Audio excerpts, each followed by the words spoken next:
Hello दोस्तों, welcome to only IAS. Date है आज की 3 दिसंबर 2022 एंड आप सभी का स्वागत है आज के एडिटोरियल डिस्कशन में। देखिए, आज हम टोटल 3 मुद्दे डिस्कस करने वाले हैं। पहला मुद्दा होगा हमारा वेस्ट मैनेजमेंट से संबंधित। गवर्नमेंट ने बहुत सारे स्टेप्स लिए हुए हैं, इनको समझने की कोशिश करेंगे क्या क्या स्टेप्स हैं, क्या इश्यूज इसके रिगार्डिंग रहते हैं। तो ये होगा हमारा पहला मुद्दा। दूसरा मुद्दा होगा हमारा एंट्री ऑफ वुमेन इन मस्जिद्स। दरअसल में अगर आपने इस चीज़ को नोटिस किया होगा ना, तो आप जानते हो कि जामा मस्जिद के अंदर ना एक बेसिकली उनके द्वारा एक ऑर्डर पास किया गया था, बाद में इसको रिट्रैक्ट भी कर लिया गया था। तो इसको ज़रा समझने की कोशिश करेंगे, इसका थोड़ा लीगल एंगल जो है ना उसके ऊपर थोड़ा चलेंगे कि क्या इसका पीछे की लीगैलिटी क्या है, सबरीमाला इशू के साथ ये कैसे लिंक्ड है, राइट। तो उन सभी चीज़ों को थोड़ा समझने की कोशिश करेंगे। तीसरा मुद्दा होगा हमारा connecting India east with Indo Pacific.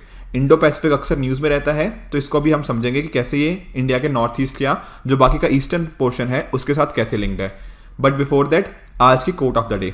देखो, महात्मा बुद्ध जी के द्वारा बोला गया है कि जो धर्मा है it is the foundation stone of good governance. अब आप सभी जानते हो, देखिए गुड गवर्नेंस के बारे में हमारा जीएस पेपर 2 के अंदर हम अलग से गुड गवर्नेंस को पढ़ते भी हैं। तो देखो, गुड गवर्नेंस का मीनिंग क्या होता है? मीनिंग यही होता है कि अच्छे से जो एडमिनिस्ट्रेशन हो गया उसको इफेक्टिव मैनर के अंदर किस तरह से रन किया जाए। यहाँ पर जैसे फॉर एग्जांपल आप जानते हो ट्रांसपेरेंसी का प्रिंसिपल फॉलो होना चाहिए, ठीक है, रूल ऑफ लॉ होना चाहिए। आप जो भी काम करो उसके रिगार्डिंग एक तरह की अकाउंटेबिलिटी होनी चाहिए, ठीक है। इसके अंदर सभी का पार्टिसिपेशन होना चाहिए, जिसको हम बोल देते हैं क्या, कंसेंसस ओरिएंटेड, ठीक है। जब भी कोई डिसीजन लिया जाए वो सबसे पूछ कर लिया जाए, और जो काम हो वो काफ़ी इफेक्टिवनेस के साथ हो, एफिशिएंसी ज़्यादा हो उसके अंदर, राइट। तो इस तरह के टोटल 8 प्रिंसिपल जहाँ पे अलग अलग लोगों का पार्टिसिपेशन होता है, ये सारे अलग अलग प्रिंसिपल्स टोटल जो 8 होते हैं वो गुड गवर्नेंस का बेसिक फाउंडेशन बनते हैं, ठीक है। तो यहाँ पर जो धर्मा की बात करी गई है, इसको आप ना थोड़ा धर्म या रिलीजन के साथ मत लेकर चलो। इसको आप किस तरह से सोचना है, इसको आप सोचो अपने कोड ऑफ कंडक्ट की तरह, जो आपकी बेसिकली एक तरह से जो आपकी ड्यूटी होती है उसकी यहाँ पर बुद्धा जी के द्वारा बात करी गई है। देखो, मैं समझाता हूं। अगर आपने देखो अर्थशास्त्र या के बारे में जानते हो आप सभी, तो चाणक्य के द्वारा भी बोला गया है क्या कि जो एक किंग है उसकी खुशी किसके अंदर है, उसके सब्जेक्ट की खुशी के अंदर। तो ये एक किंग का ड्यूटी बन जाती है कि वो अपने जो भी उसके सब्जेक्ट्स हैं, जो भी उसके वहां की जनता है, उसके साथ वो प्रॉपर जस्टिस करे, ठीक है ना। आज के टाइम पे भी जब हम बात करते हैं तो जो हमारे गवर्नमेंट है, ठीक है, जो हमारे अलग अलग एडमिनिस्ट्रेटर्स हैं, उनकी भी ये रिस्पॉन्सिबिलिटी बनती है कि वो जो भी स्टेप्स लें, जो भी उनके पर्टिकुलर जो उनकी स्कीम्स होगी, जो भी पॉलिसीज होंगी, वो उस पर्टिकुलर हिसाब से हो कि वो लोगों के अंदर एक पॉजिटिव एनवायरनमेंट को क्रिएट करें, ठीक है, वो लोगों की वेलफेयर के लिए हो। ये चीज़ इंश्योर करनी बहुत ज़्यादा ज़रूरत है। पर आज के टाइम पे हम क्या देखने को मिलता है, जैसे फॉर एग्जांपल हमें करप्शन के केसेस देखने को मिल जाते हैं, ठीक है। एडमिनिस्ट्रेशन के अंदर करप्शन के अंदर आप GS4 के अंदर ये सारी चीज़ें पढ़ते भी हो, रेप टेपिज्म हो गया, ठीक है। ये सारे कंसर्न्स आज के टाइम पर देखने को मिलते हैं। तो यहां पर अगर एज एन ऑफिसर, जैसे मान लो कल को आप IAS ऑफिसर बनते हो, ठीक है ना, तो आप अपने ऑफिस के जो आपको पावर दी गई हैं, आप इस पावर को किस तरह से यूटिलाइज करते हो।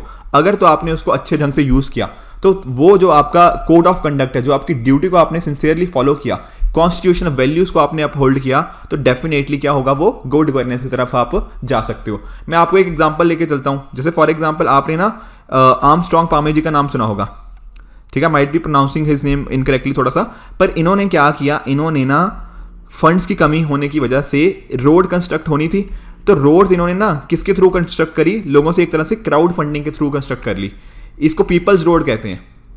तो एक तरह से इन्होंने क्या किया, गुड गवर्नेंस के अंदर इंपॉर्टेंट रोल प्ले किया ना। बहुत ही अच्छा इनका जो कंट्रीब्यूशन रहा है, बहुत ही अच्छा एक कंट्रीब्यूशन आप देख सकते हो गवर्नेंस की फील्ड के अंदर। उसी तरह से आप जानते हो TN शेषन जी के बारे में, ठीक है ना। जब ये इलेक्शन कमीशन के अंदर थे तो कितने इंपॉर्टेंट रिफॉर्म्स इलेक्शन कमीशन के अंदर हमें देखने को मिले हैं। ये क्यों देखने को मिले हैं? क्योंकि इन्होंने अपने कोड ऑफ कंडक्ट को समझा, अपनी ड्यूटी को समझा, और उसी ड्यूटी को ये अच्छे से निभाते गए, एंड उसी बेसिस के ऊपर एक गुड गवर्नेंस के अंदर इन्होंने एक इंपॉर्टेंट कंट्रीब्यूशन प्ले किया है। इस तरह से देखो, चाहे लाल बहादुर शास्त्री जी की बात कर लो, ठीक है ना, डॉक्टर APJ अब्दुल कलाम जी की बात कर सकते हो, सभी ने क्या किया, अपने धर्म को समझा। धर्म क्या है यहाँ पे, कोड ऑफ कंडक्ट, हमारी ड्यूटी क्या है एज एन, देखो जब एज अ सिटीजन्स, ठीक है, हमारी भी कुछ ना कुछ ड्यूटीज बनती हैं। जैसे फॉर एग्जांपल आप जानते हो गुजरात के अंदर भी इलेक्शंस हमें देखने को मिल रहे हैं आज के टाइम पे, ठीक है। दिल्ली के अंदर भी जो MCD के इलेक्शंस हैं वो भी अभी कल हैं, राइट। तो एज अ सिटीजन भी तो हमारी कुछ ड्यूटी बनती है। व्हाट इज दैट ड्यूटी, कि हम अपने जो वोटिंग का अधिकार है उसको अच्छे से यूज करें। जो हमारे सही कैंडिडेट्स हैं उनको हम कहीं ना कहीं उनको वोट किया जाए, ताकि इंश्योर करें कि हम एक अच्छी गुड गवर्नेंस की तरफ वर्क करें। तो गुड गवर्नेंस सिर्फ एडमिनिस्ट्रेशन का रोल नहीं है, सिर्फ गवर्नमेंट का रोल नहीं है, मेरा आपका हम सभी सिटीजन्स का भी बहुत इंपॉर्टेंट रोल है। तो ये होता है कोड ऑफ कंडक्ट, ये होती है हमारी राइटियस ड्यूटी, जिसको करना बहुत ही ज़्यादा जरूरी है, ऐसा गौतम बुद्ध जी ने बोला है। आई होप आपको ये कोट अच्छे से समझ आई होगी। अब चलते हैं हम अपने पहले आर्टिकल की तरफ। देखो पहला एडिटोरियल है वेस्ट मैनेजमेंट इन इंडिया से संबंधित, और इसको आप जीएस पेपर 3 के इस पर्टिकुलर कंपोनेंट के साथ रिलेट कर सकते हो। देखो इंडिया में आप जानते हो अर्बनाइजेशन की रफ्तार काफ़ी ज़्यादा है, ठीक है। अगर हम 2011 सेंसस की बात करें तो 30% से भी ज़्यादा हमें देखने को मिलता है कि अर्बनाइजेशन हो रहा है। और आने वाले टाइम के अंदर जैसे यूएन पॉपुलेशन फंड हो गया, इनका मानना है कि बहुत ही जल्दी ये 50% को भी क्रॉस कर सकता है अगले 15-20 सालों के अंदर। तो डेफिनेटली अर्बनाइजेशन बढ़ रही है, और अर्बनाइजेशन बढ़ने से होता क्या है, हमें वेस्ट जनरेशन भी ज़्यादा देखने को मिलता है। आप देखना होगा, जैसे आप दिल्ली का एग्जाम्पल देख लो, आप मुंबई का एग्जाम्पल देख लो, ठीक है ना। ये सारी सिटीज़ क्या है, अर्बनाइज जितनी ज़्यादा होती रहती हैं वहाँ पर वेस्ट के जो रिगार्डिंग है, वेस्ट जनरेशन जो है वो इंक्रीज होता रहता है। इसी तरह से अगर आप जानते हो सेंट्रल पोल्यूशन कंट्रोल बोर्ड के बारे में, ठीक है, जो सीपीसीबी है, ठीक है, आप जानते हो इसको वाटर एक्ट के अंदर बनाया गया था 1974 के अंदर, यूपीएससी प्रीलिम्स में क्वेश्चन भी पूछा गया है। तो ये जो पर्टिकुलर बॉडी है, इनके हिसाब से ऐसा मानना है कि इंडिया में टोटल जो सॉलिड वेस्ट जनरेशन है वो कितना है, 160 lakh metric ton per day, ठीक है। तो इसमें से और बात करें 96% की हमारी कलेक्शन एफिशिएंसी है, पर ट्रीटमेंट कितना का होता है, हम कितना सॉलिड वेस्ट हम ट्रीट कर सकते हैं, वो लगभग सिर्फ और सिर्फ 50% है, ठीक है ना। 18-19% हमारा वो होता है जो लैंडफिल में चला जाता है, और बाकी का जो 31 से 32% हुआ, ये सारा कहाँ गया, ये बिल्कुल अनअकाउंटेड है, ठीक है, एक तरह से अनट्रीटेड है, कुछ भी नहीं इसका। तो जब इतना सारा हमारा वेस्ट है, हम उसको ट्रीट नहीं कर रहे ढंग से, तो डेफिनेटली इश्यूज तो आएंगे ही आएंगे। और दिल्ली के अंदर तो सबसे ज़्यादा ये चीज़ जनरेट होती है, आप सभी जानते भी हो, काफ़ी इसके रिगार्डिंग डिफरेंट पॉलिटिकल पार्टीज आपस में डिस्कशन भी करती रहती है। तो यहाँ पर हमें देखने को मिल रहा है कि अर्बनाइजेशन के साथ साथ जो सॉलिड वेस्ट जनरेशन है वो बढ़ती जा रही है, पर हमारी ट्रीटमेंट कैपेसिटी अभी उतनी ज़्यादा तेज़ी से नहीं बढ़ रही। ये एक मेजर इशू इंडिया के केस में हमें देखने को मिल जाता है। अब इसके रिगार्डिंग सर चैलेंजेस क्या हैं सॉलिड वेस्ट मैनेजमेंट के अंदर, वो है कि हाँ, पहले बात तो यही है कि वेस्ट जनरेशन बढ़ रहा है। मैं आपको एग्जांपल समझाता हूँ। आज के टाइम पे आप जानते हो हम 4th इंडस्ट्रियल रेवोल्यूशन की तरफ बढ़ रहे हैं, बिल्कुल। यहाँ पर देखो आर्टिफिशियल इंटेलिजेंस हो गया, इंटरनेट ऑफ थिंग्स हो गया, बिग डेटा हो गया, इस तरह की चीज़ों का यूटिलाइजेशन हो रहा है। अब जब ये सारी चीज़ें यूटिलाइज होंगी तो क्या होगा, उससे अलग अलग इलेक्ट्रॉनिक डिवाइसेस की डिमांड बढ़ेगी, ठीक है। डिफरेंट इलेक्ट्रॉनिक डिवाइसेस हम यूज़ कर रहे हैं, पहले इतने मोबाइल इतने लैपटॉप्स थोड़ी ना होते थे, पर अब हो रहे हैं। तो इस वजह से दिक्कत क्या आएगी, बहुत सारी इलेक्ट्रॉनिक डिवाइसेस यूज़ हो रही हैं, उससे क्या हो रहा है, ई वेस्ट का जनरेशन हो रहा है, बहुत तेज़ी से ये चीज़ बढ़ रही है। ऊपर से लोगों की पॉपुलेशन बढ़ रही है, अब पॉपुलेशन बढ़ रही है और जो डिजिटल इकोनॉमी है उसकी वजह से क्या हो रहा है, डिजिटल डिवाइसेस बढ़ रही हैं, तो डेफिनेटली हमारा क्या होगा, वेस्ट जनरेशन तो बढ़ेगा। उसी तरह से वेस्ट मैनेजमेंट की बात करें तो वो भी प्रॉपरली हम नहीं कर पा रहे, ठीक है ना। जैसे मैंने आपको बताया भी, सिर्फ 50% ही हम प्रोसेस करते हैं, बाकी सारी चीज़ें क्या है, या तो फॉर्मल सेक्टर के पास नहीं है तो इनफॉर्मल सेक्टर के अंदर आती हैं, तो गवर्नमेंट अच्छे से कलेक्ट नहीं कर पाती, कलेक्ट नहीं होता तो चीज़ें रिसाइकल नहीं हो पाती। इसके साथ ही जब कलेक्शन होता है तो ऐसा नहीं है कि हम उनको प्रॉपरली कलेक्ट कर रहे हैं, नहीं, होता क्या है कि सारा, चाहे वो बायोडिग्रेडेबल वेस्ट हो, नॉन बायोडिग्रेडेबल वेस्ट हो, सब एक ही जगह पे जा रहा है। तो जब प्रॉपरली हमने उसको सेग्रीगेट नहीं किया, ये नहीं देखा कि कौन सा वाला हम उसको रिसाइकल कर सकते हैं, किसी को हम कुछ और चीज़ें कर सकते हैं, किसी से हम कंपोस्ट बना सकते हैं, अगर हम उसको कलेक्ट ही ढंग से नहीं करेंगे तो क्या प्रॉपर डिस्पोजल हो पाएगा उसका? द आंसर इज नो, नहीं हो पाएगा। तो वेस्ट मैनेजमेंट भी ना एक मेजर कंसर्न इंडिया का बन जाता है। बाकी देखो इस तरह के डंपिंग के सिचुएशंस आपको देखने को मिल जाते हैं अक्सर ना, आपने भी रोड साइड पे ये चीज़ें देखी होंगी कि कहीं पर भी हमने उसको डंप कर दिया हुआ है। जब कहीं पर भी डंप कर दिया होगा तो होगा क्या, इन्वायरमेंट के ऊपर बहुत नेगेटिव इंपैक्ट आएगा। ऊपर से ये जो काम होता है वो किसका होता है, जनरली लोकल बॉडीज का, जो म्यूनिसिपल कमेटीज होती है ना, उनका इंपॉर्टेंट काम होता है इसके रिगार्डिंग। पर होता क्या है, इनके पास फंड नहीं मिलते। आप लोगों ने सभी ने पढ़ा होगा कि जो लोकल बॉडीज होती हैं उनके अंदर फंड की एक मेजर कमी रहती है, apart from function and functionaries की। लोग नहीं होते, लोग होते हैं तो क्या होता है, तो पैसे नहीं होते। तो यही सेम चीजें हैं, अगर पैसे नहीं होंगे तो क्या अच्छे व्हीकल्स, क्या जो प्रॉपर टेक्नोलॉजी है उनको यूज करेंगे? Answer is no. और प्रॉपर टेक्नोलॉजी यूज नहीं होगी तो सॉलिड वेस्ट मैनेजमेंट ढंग से नहीं हो पाएगा। उसी तरह से कलेक्शन भी होता है क्या कि सैनिटाइजेशन वर्कर हर एरिया को कवर नहीं करते। देखो हो सकता है एक शहर के अंदर ना बहुत डिफरेंट एरियाज हैं, तो जो इंपॉर्टेंट एरियाज हैं उनको कवर कर लिया, बाकी एरियाज को छोड़ दिया, तो कलेक्शन तो ढंग से नहीं हुआ। बाकी टेक्नोलॉजी हो गया, ठीक है ना, ओवरलोडिंग हो जाती है अक्सर, आपने भी देखा होगा। प्रॉपर जो व्हीकल्स होते हैं ना उनको ओवरलोड कर दिया जाता है, फिर वो कूड़ा कहाँ गिर रहा है कहाँ नहीं गिर रहा, सड़क के ऊपर कोई ध्यान ही नहीं दे रहा उसके ऊपर। तो ये सारी चीज़ें बहुत ज़्यादा हजार्डस हो जाती हैं। बाकी चलो ये तो देखो होगी बात जो हमारी गवर्नमेंट अथॉरिटीज है उनकी बात होगी, पर मैंने आपको क्या बताया, गुड गवर्नेंस के अंदर आपका भी रोल है। तो यहां पर सॉलिड वेस्ट के अंदर हमारी सबकी भी रिस्पॉन्सिबिलिटी है। हमें एनवायरनमेंट के रिगार्डिंग उतनी अवेयरनेस है ही नहीं। हमने कभी ये जो आप लोगों ने भी देखा होगा, इस तरह के आपको ना डस्टबिन के बिन्स देखने को मिलते हैं कि प्लास्टिक वाला इसमें डालो, पेपर इसमें डालो, ग्लास इसमें डालो, पर बहुत कम लोग हैं जो एक्चुअल में इसको यहाँ पर इस तरह से सेग्रीगेटेड तरह से इसको डालते हैं। तो वो भी एक मेजर कंसर्न बन जाता है। तो देखो गवर्नमेंट ने भी अलग अलग स्टेप्स लिए हैं, गवर्नमेंट भी जानती है इन सभी चीज़ों को। क्या स्टेप्स लिए हैं, बहुत सारी हमारे यहाँ पे अलग अलग इंस्टीट्यूशंस बन चुके हैं। जैसे फॉर एग्जांपल मैंने बताया था सेंट्रल पोल्यूशन कंट्रोल बोर्ड के बारे में, जो बनी कहाँ से, वाटर एक्ट के अंदर। स्टेट पोल्यूशन कंट्रोल बोर्ड भी, ठीक है, वो भी वाटर एक्ट के अंदर ही थी। उसी तरह से मिनिस्ट्रीज में है हमारे पास, ministry of environment, forest and climate change हो गया, मिनिस्ट्री ऑफ अर्बन डेवलपमेंट हो गया, और साथ ही साथ जो लोकल बॉडीज की मैं बात कर रहा था ना, एमसीडी वगैरह, वो सारी चीज़ें यहाँ पे हमें देखने को मिलती है कि डिफरेंट इंस्टीट्यूशन इसके कॉरस्पॉन्डिंग हमने क्रिएट कर रखे हैं। उसी तरह से बहुत सारी पॉलिसीज, बहुत सारे लीगल फ्रेमवर्क्स हैं, जैसे कि ई वेस्ट मैनेजमेंट रूल्स हमारे पास बने हुए हैं, सॉलिड वेस्ट मैनेजमेंट रूल्स बना रखे हैं। हमने इंश्योर किया हुआ है कि जो एक्सटेंडेड प्रोड्यूसर रिस्पॉन्सिबिलिटी है, ठीक है ना, वो सारी चीज़ें इनके अंदर आपको देखने को मिल जाती हैं कि जो जनरेट कर रहा है, जो कंपनी इसके लिए रिस्पॉन्सिबल है ई वेस्ट को जनरेट करने के लिए, वही एक स्टेप आगे जाके उसको डिस्पोज करने में हेल्प करे। ये सारी चीज़ें भी हमें अलग अलग एक्ट्स और अलग अलग पॉलिसीज के अंदर देखने को मिल जाती हैं। बाकी देखिए रूल्स हो गया, हमने कोशिश की है जो सॉलिड वेस्ट मैनेजमेंट रूल्स हैं वो डिफरेंट एरियाज पे एप्लीकेबल हों। अलग अलग टूरिस्ट प्लेसेस हो गया, रेलवेज के अंदर हो गया, एयरपोर्ट्स के ऊपर, हर जगह हमने ये चीज़ कोशिश करी हुई है। उसके अलावा भी गवर्नमेंट ने बहुत सारे इनिशिएटिव्स लेके आए हैं, जैसे फॉर एग्जांपल स्वच्छ भारत मिशन। ये तो आप सब जानते हो। इसके अंडर क्या हो रहा है, हम इंश्योर कर रहे हैं कहीं पे कूड़ा ना हो, अगर कूड़ा है तो उसको घर घर जाके हम कलेक्ट करें, ठीक है, प्रॉपरली उसको सेग्रीगेट करें कि कौन सा डिग्रेडेबल है, कौन सा बायोडिग्रेडेबल है, कौन सा नॉन रिसाइक्लेबल है, कौन सा सैनिटरी वेस्ट है। इस तरह की चीज़ें कोशिश करी जा रही हैं। उसके साथ ही आप जानते हो स्वच्छ सर्वेक्षण सर्वे के बारे में, ठीक है ना, जो हमारी कंट्री की अलग अलग सिटीज़ हैं उनके बीच में एक तरह का सर्वे किया जाता है, देखा जाता है कि कौन सी सिटी आगे है, कौन सी सिटी पीछे है। उससे होता क्या है, एक तरह का ना कॉम्पिटिशन का एनवायरनमेंट बनता है। आप जानते हो कॉम्पिटिटिव फेडरलिज्म के बारे में, राइट, आपस में एक तरह का कंपटीशन आएगा तो हम सोचेंगे अच्छा यार इंदौर पहले नंबर पे है ना, तो चंडीगढ़ को लगेगा कि नहीं यार मैं भी और एफर्ट करता हूं, मुझे अगली बार फर्स्ट आना है, राइट। तो होगा क्या, हर पर्टिकुलर सिटी एक दूसरे के साथ थोड़ा कंपीट करेगी, आगे बढ़ने की कोशिश करेगी। उससे होगा क्या, पूरे इंडिया की डिफरेंट जो सिटीज़ हैं वो डेफिनेटली उस सही डायरेक्शन के अंदर प्रोग्रेस कर पाएंगी।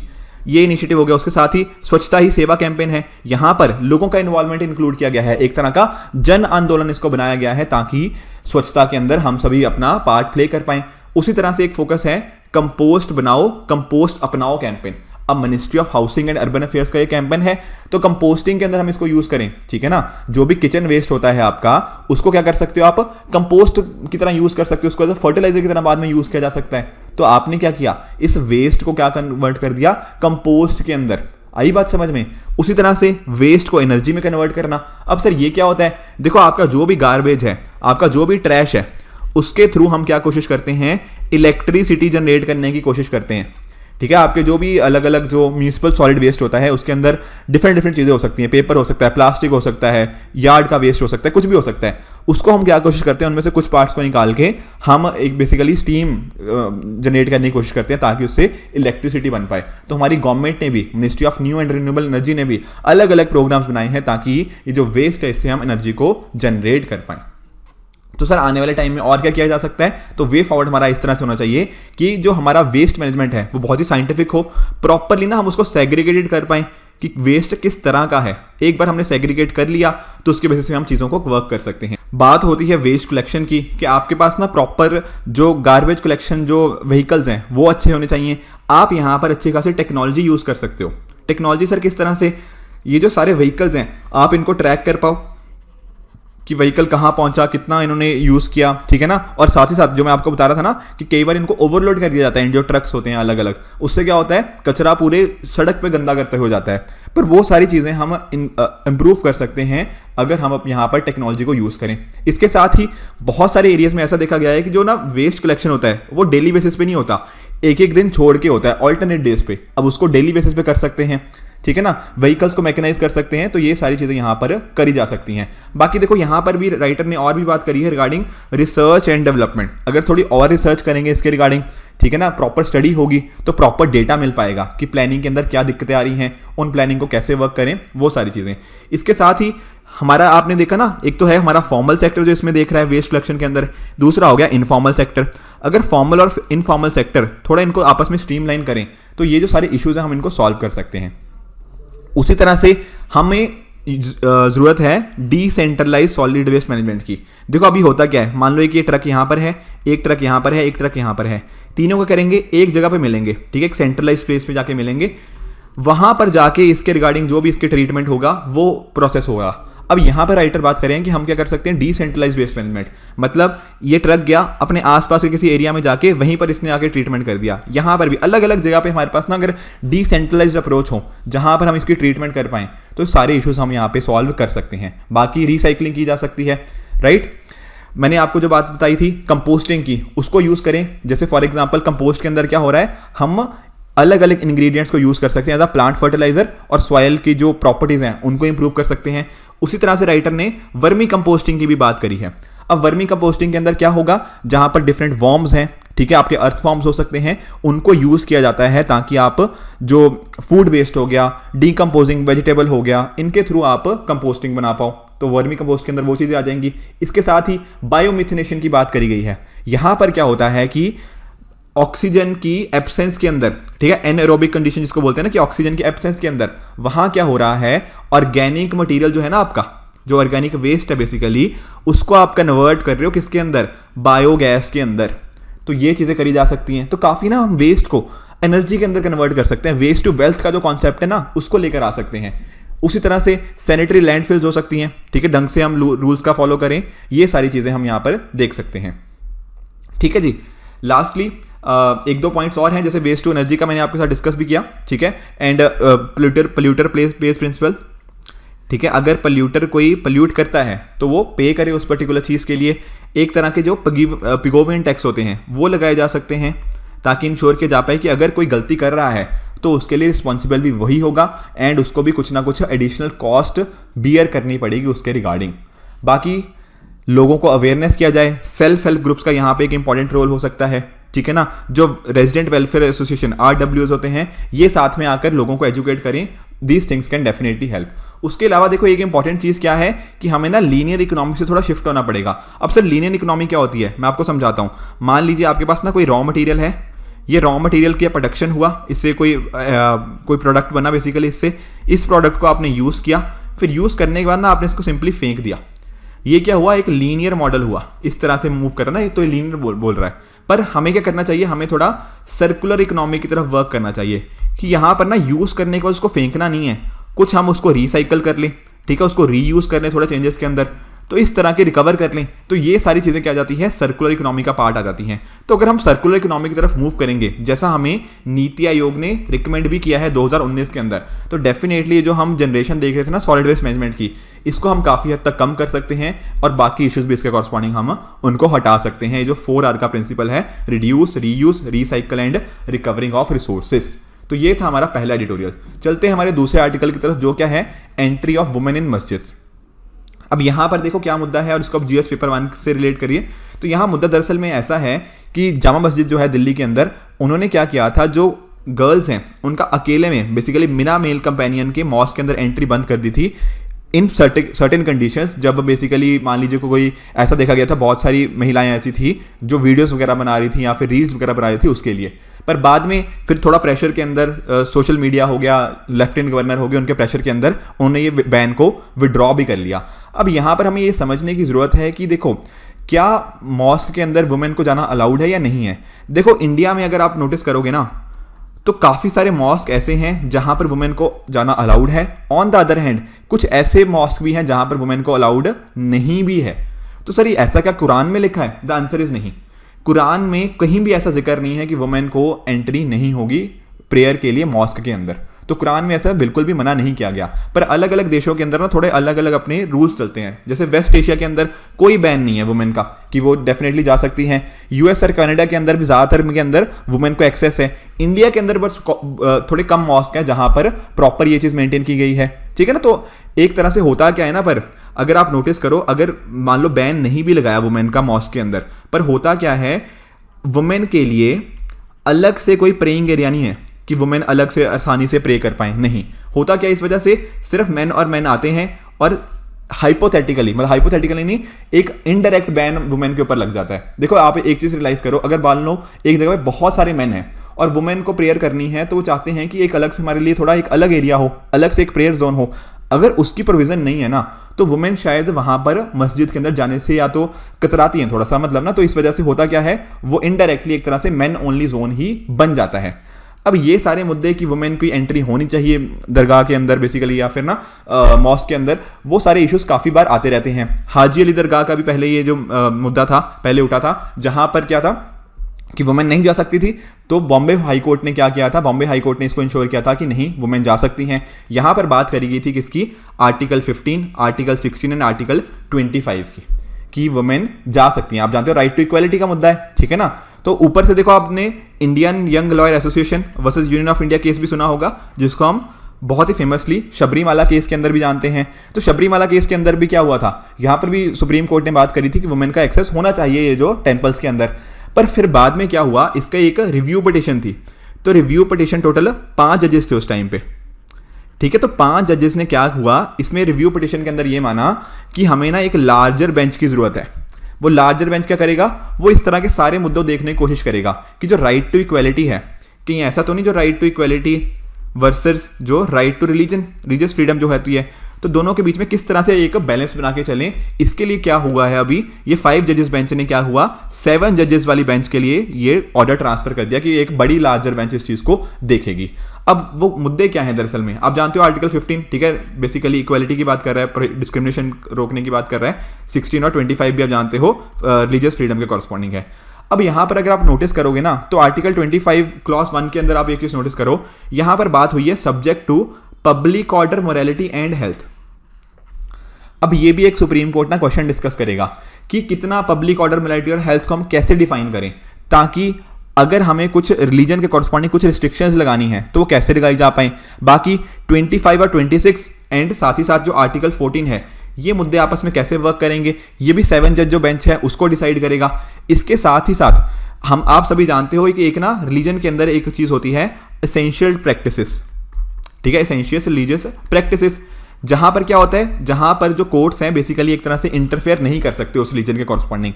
तो ये जो 7 जज बेंच है, इसको ये भी डिसाइड करना है कि क्या एक्चुअल में इस पर्टिकुलर एसेंशियल रिलीजियस प्रैक्टिस को कोई कॉन्स्टिट्यूशनल प्रोटेक्शन है या नहीं है। ऊपर से देखो, ये जो मोरालिटी वाला शब्द है, या फिर मोरालिटी कह लो, ये कॉन्स्टिट्यूशनल मोरालिटी को भी यहाँ पे सुप्रीम कोर्ट ने बोला है, ये दोनों वर्ड्स ना कहीं भी कॉन्स्टिट्यूशन में डिफाइंड नहीं है। तो मोरालिटी का मीनिंग क्या होगा, ये भी 7 जज बेंच के सामने ये केस पेंडिंग चल रहा है। उसके साथ ही साथ अगर आप यहां पर एक चीज नोटिस करो, यहां पर एक वर्ड है सेक्शन ऑफ हिंदूज, आर्टिकल ये यहाँ पे आर्टिकल 25 के अंदर ही। तो ये मुद्दा भी सुप्रीम कोर्ट को तय करना है कि वेदर ये सेक्शन ऑफ हिंदूज का यहाँ पे एग्जैक्टली मीनिंग क्या होता है, क्या सारे के सारे हिंदूज आ जाएंगे या हिंदूज के साथ साथ और पर्टिकुलर कम्युनिटीज भी यहाँ पे इंक्लूडेड है, तो किस तरह से ये चीज़ वर्क करेगी। तो ये बहुत ही एक ना इंपॉर्टेंट केस आने वाले टाइम के एक तरह से जिसको हम बोलते हैं ना लैंडमार्क जजमेंट होगा, जो भी ये 7 जज बेंच बताएगी। फिर उसके बेसिस पे हम चीज़ें ना कर सकते हैं कि वेदर वुमेन की एंट्री अलाउड है हर जगह पे, या फिर हम इसको केस बाय केस देखेंगे। तो ये भी जो राइट टू इक्वालिटी और राइट टू रिलीजियस फ्रीडम के बीच में एक तरह से थोड़े से हमें कुछ एरियाज के अंदर कॉन्फ्लिक्ट देखने को मिलते हैं ना, ये सारे के सारे मुद्दे इस पर्टिकुलर बेंच के सामने भी पेंडिंग है। एक बार ये जब बेंच अपना प्रॉपर डिसीजन देगी, तब वो बहुत ही लैंडमार्क बन जाएगा और आने वाले कई सालों तक वो उसको हम काफ़ी जगह पे कोट करते हुए देख सकते हैं। तो ये तो हमारा दूसरा मुद्दा। चलते हैं हमारे तीसरे मुद्दे की तरफ, जो क्या है connecting India's east with Indo Pacific, और आप इसे जीएस पेपर 2 के इस पर्टिकुलर कंपोनेंट के साथ रिलेट कर सकते हो। देखो आप सभी जानते हो कि इंडिया की ना अलग अलग पॉलिसीज हैं। जैसे फॉर एग्जांपल पहले लुक ईस्ट पॉलिसी थी, फिर इसको जब 2014 के अंदर प्रधानमंत्री मोदी जी के टाइम के अंदर इसको एक्ट ईस्ट पॉलिसी के अंदर एक तरह से एक अपग्रेड कर दिया गया लुक ईस्ट पॉलिसी को ही। यहाँ पर फोकस क्या था कि जो भी हमारे एशिया पैसिफिक रीजन के कंट्रीज है ना, उनके साथ हम किस तरह के इकोनॉमिक रिलेशंस, कल्चरल रिलेशन और स्ट्रैटेजिक रिलेशंस को और भी बेहतर कर पाएं।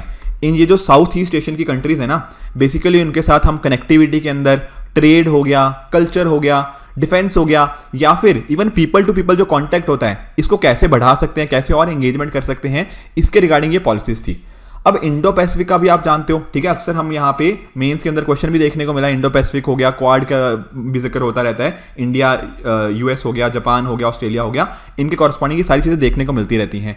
पर यहाँ पर राइटर का ये मानना है कि हमें ना हमारे जो नॉर्थ ईस्टर्न स्टेट्स हैं वो, और साथ ही साथ जो ईस्टर्न इंडिया है उसको भी कैसे इसके अंदर इंटीग्रेट करें, ये इंपॉर्टेंट है कि प्रॉपर सिक्योरिटी हो, प्रॉपर इकोनॉमिक डेवलपमेंट हो, ये सारी बातें यहाँ पे राइटर ने करी हुई है। अब आप सभी जानते हो कि क्वाड के अंदर भी इंडिया का फोकस क्या है कि जो इंडो पैसिफिक हो वो फ्री हो, ओपन हो, कोई जो रूल्स बेस्ड ऑर्डर होता है ना, प्रॉपरली जो वर्किंग हो वो रूल बेस्ड ऑर्डर के हिसाब से हो, ये सारी चीज़ें हमारे यहाँ पे फोकस है। पीसफुल रहे, एक पर्टिकुलर डोमिनेशन ना हो किसी का जो कि बाकियों को डिक्टेट करे टर्म्स, इसके रिगार्डिंग हम यहाँ पे बात करते हैं। अब इंडिया के लिए ईस्ट का मीनिंग क्या है? देखो आप सभी जानते हो कि नॉर्थ ईस्ट के अंदर ना टोटल हमें 7 स्टेट्स देखने को मिलती हैं, प्लस साथ ही साथ सिक्किम देखने को मिल जाता है, अरुणाचल प्रदेश हो गया, नागालैंड, मणिपुर, मिजोरम, ठीक है, त्रिपुरा हो गया, मेघालय, असम एंड सिक्किम।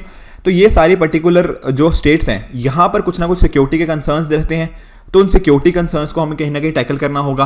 बाकी इसके अलावा जो भी लोकल नीड्स हैं, वहाँ के लोकल लोगों की जो प्रॉपर रिक्वायरमेंट्स हैं उनको भी हमें यहाँ पे टैकल करने की ज़रूरत है। बाकी इसके अलावा ईस्टर्न इंडिया की तरफ चलें तो हमें देखने को मिलता है कोलकाता हो गया, बाकी और जो चीज़ें हैं इनको भी हमें इंडो पैसिफिक जो हमारी स्ट्रेटेजी है उसके अंदर कहीं ना कहीं इंटीग्रेट करें तो हमारे लिए बहुत हेल्पफुल हो सकता है। अभी देखो इंडो पैसिफिक कन्क्लेव्स हुए, ठीक है, एशियन कॉन्फ्रेंस के द्वारा, तो यहाँ पर इन कन्क्लेव्स के अंदर क्या हुआ, हमने देखा कि डिफरेंट एरियाज में क्या इश्यूज आते हैं। जैसे फॉर एग्जांपल मणिपुर के अंदर आप जानते हो, मणिपुर के अंदर हमें देखने को मिला है कि हाँ पिछले कुछ सालों के अंदर ना थोड़ी सिक्योरिटी कंडीशंस इंप्रूव हुई हैं, पर अभी भी कुछ कंसर्न्स वहाँ पे बचे हुए हैं। प्लस इसके साथ ही साथ डेवलपमेंट का पेस वो भी इंक्रीज करने की और ज़रूरत है कि तेज़ी से डेवलपमेंट होगा।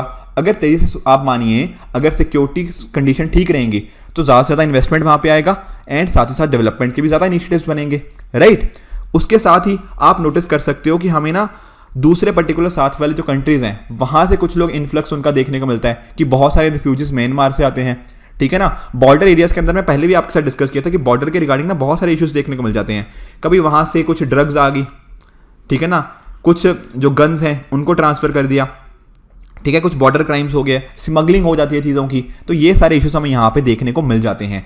और चाइना का भी ना एक इंपॉर्टेंट रोल यहाँ पे रहा है इन सभी कंसर्न्स के रिगार्डिंग, चाहे वो रिफ्यूजीज का हो गया या फिर कुछ इंसर्जेंट एक्टिविटी हो गई, ये सारी चीज़ें।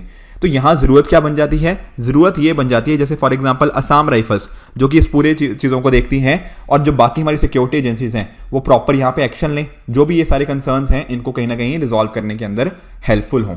अब प्रॉपर ना देखो यहाँ पर ज़रूरत क्या है, 2 चीज़ें के अंदर एक तरह का बैलेंस बनाने की। किस चीज़ के अंदर बैलेंस? देखो एक तो है हमारा नेशनल सिक्योरिटी, राइट, दूसरा हो जाता है वहाँ के लोकल लोगों का कंसर्न्स, ठीक है। नेशनल सिक्योरिटी बिल्कुल इंपॉर्टेंट है, बट वहाँ के लोकल लोगों को ऐसा नहीं लगना चाहिए कि हम उनकी लाइफ के अंदर इंटरफेयर कर रहे हैं। तो प्रॉपरली एक तरह का बैलेंस होगा जहां पर बॉर्डर मैनेजमेंट होगा, पर कैसा होगा? पीपल सेंसिटिव बॉर्डर मैनेजमेंट, लोगों की नीड्स का हम वहां पे ध्यान रखेंगे, ये चीज़ यहाँ पे बहुत ज़्यादा इंपॉर्टेंट है, ठीक है था। तो नॉर्थ ईस्ट का इंपॉर्टेंट हो गया, बाकी जॉब क्रिएशन हो गया, एक तरह से मणिपुर को मेडिकल हब बनाने की बात करी जा रही है, नए नए रिसर्च एंड डेवलपमेंट हो गया, इंक्रीज्ड इन्वेस्टमेंट की बात करी जा रही है, ये सभी बातें हम यहाँ पर देख सकते हैं। उसी बेसिस पे होगा क्या, जो नॉर्थ ईस्ट है ना एक तरह का हमारा इंजन ऑफ ग्रोथ की तरह निकल के आएगा। आप सभी जानते हो कि देखो नॉर्थ ईस्ट के अंदर ना पोटेंशियल बहुत सारा है, पर अभी हम उस पोटेंशियल को अच्छे से यूज़ नहीं कर पाए। तो अगर हम यहाँ पर डेवलपमेंट हो गया, सिक्योरिटी हो गया, इन चीज़ों को और बेहतर लेकर आ सकते हैं तो बहुत सारी अपॉर्चुनिटीज़ बनती है, चाहे वो कनेक्टिविटी हो गया, ह्यूमन कैपिटल डेवलपमेंट हो गया, इनके रिगार्डिंग। थोड़ा अगर मैं बात करूँ ईस्टर्न इंडिया की तो आप देख सकते हो कोलकाता के कॉरस्पॉन्डिंग भी डिफरेंट चीज़ें हो गया, ठीक है ना। कोलकाता का अलग अलग डिफरेंट कंट्रीज़ के साथ बहुत अच्छे रिलेशंस भी हैं, यूएस हो गया, जापान हो गया, थाईलैंड हो गया, यहाँ पर डिफरेंट लोगों ने परफॉर्म किया है वहाँ पर जाके, राइट। तो इंडिया जब यूनिटी एंड डाइवर्सिटी की बात करता है तो ये सारी चीज़ें भी हम इंक्रीज कर सकते हैं कि आपस में कल्चरल डिप्लोमेसी बढ़े, लोगों का आपस में कोऑपरेशन बढ़े, पीपल टू पीपल जो रिलेशंस हैं वो इंप्रूव हो, टूरिज्म को बढ़ावा दिया जाए, ट्रेड को बढ़ावा दिया जाए, इसके रिगार्डिंग हमारे जो पुराने फॉर्मर फॉरेन सेक्रेटरी रह चुके हैं उन्होंने भी इस चीज़ की बात करी हुई है कि यही सारी चीज़ें, जो कल्चर है ना, एक इंपॉर्टेंट रीजन बन जाता है हमारे रीजनल कॉपरेशन के इंक्रीज होने के लिए। उसी तरह से ना अलग अलग जो भी आप बात कर लीजिए, यूएस के काउंसिल हो गया, ठीक है, अलग अलग डिप्लोमेट्स हो गया, उनके द्वारा भी डेवलपमेंट को एज अ प्रायोरिटी की ही बात करी गई है। अब जो रीसेंट चीज़ें हुई हैं उसके रिगार्डिंग ना दो चीज़ें हमें यहाँ पे देखने को मिल जाती हैं। पहला क्या है, देखो इंडिया के जो यहाँ पे नेबर्स हैं इनके साथ में हमें काफ़ी अच्छा कॉपरेशन करने की जरूरत है। आप जानते हो ना बिम्स्टेक के बारे में, Bay of Bengal initiative for multi sectoral technical corporation.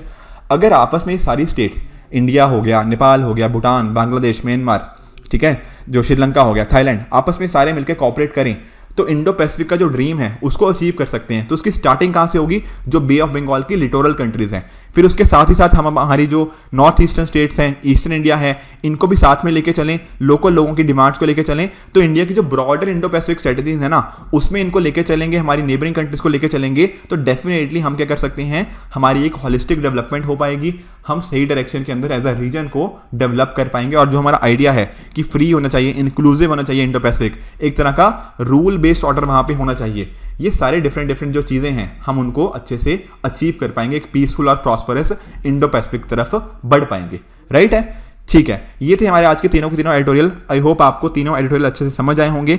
इसी तरह से आप भी अपने एंड पे हार्ड वर्क करते रहिए। Goodbye and good luck.